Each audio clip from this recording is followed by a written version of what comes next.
Le catéchisme de l'Église catholique, je crois, nous croyons, suite. Dieu élit Abraham, numéro 59. Pour rassembler l'humanité dispersée, Dieu élit Abraham en l'appelant hors de son pays, de sa parenté et de sa maison. Genèse 12:1. Pour faire de lui Abraham, c'est-à-dire le père d'une multitude de nations. Genèse 17:5. En toi seront bénies toutes les nations de la terre. Genèse 12:3 dans la Septante. Le peuple issu d'Abraham sera le dépositaire de la promesse faite au patriarche, le peuple de l'élection. Confère Romains 11:28. Appelé à préparer le rassemblement un jour de tous les enfants de Dieu dans l'unité de l'Église. Jean 11:52 et 10:16.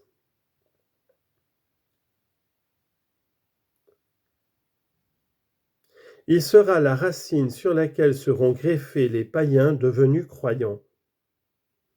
Romains chapitre 11, versets 17 à 18 et 24. Les patriarches et les prophètes et d'autres personnages de l'Ancien Testament ont été et seront toujours vénérés comme saints dans toutes les traditions liturgiques de l'Église. Dieu forme son peuple Israël. Après les patriarches, Dieu forma Israël comme son peuple en le sauvant de l'esclavage de l'Égypte. Il conclut avec lui l'alliance du Sinaï et lui donna par Moïse sa loi pour qu'il le reconnaisse et le serve comme le seul Dieu vivant et vrai, Père provident et juste juge, et qu'il attende le Sauveur promis. Israël est le peuple sacerdotal de Dieu. Confère Exode chapitre 19 verset 6. Celui qui porte le nom du Seigneur. Deutéronome 28, 10. C'est le peuple de ceux à qui Dieu a parlé en premier. Le peuple des frères aînés dans la foi d'Abraham. Confère Discours de Jean-Paul II. Par les prophètes, Dieu forme son peuple dans l'espérance du salut, dans l'attente d'une alliance nouvelle et éternelle destinée à tous les hommes. Confère Isaïe chapitre 2 versets 2 à 4. Et qui sera inscrite dans leur cœur.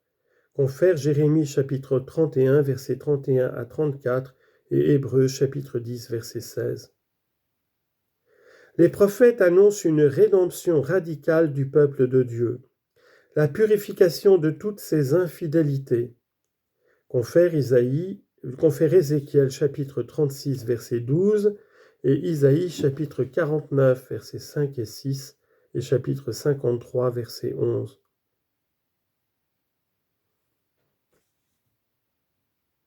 Un salut qui inclura toutes les nations. Ce seront surtout les pauvres et les humbles du Seigneur, Sophonie 2:3, qui porteront cette espérance. Les femmes saintes comme Sarah, Rebecca, Rachel, Myriam, Déborah, Anne, Judith et Esther ont conservé vivante l'espérance du salut d'Israël. La figure la plus pure en est Marie. Confère Évangile de Luc, chapitre 1er, verset 38.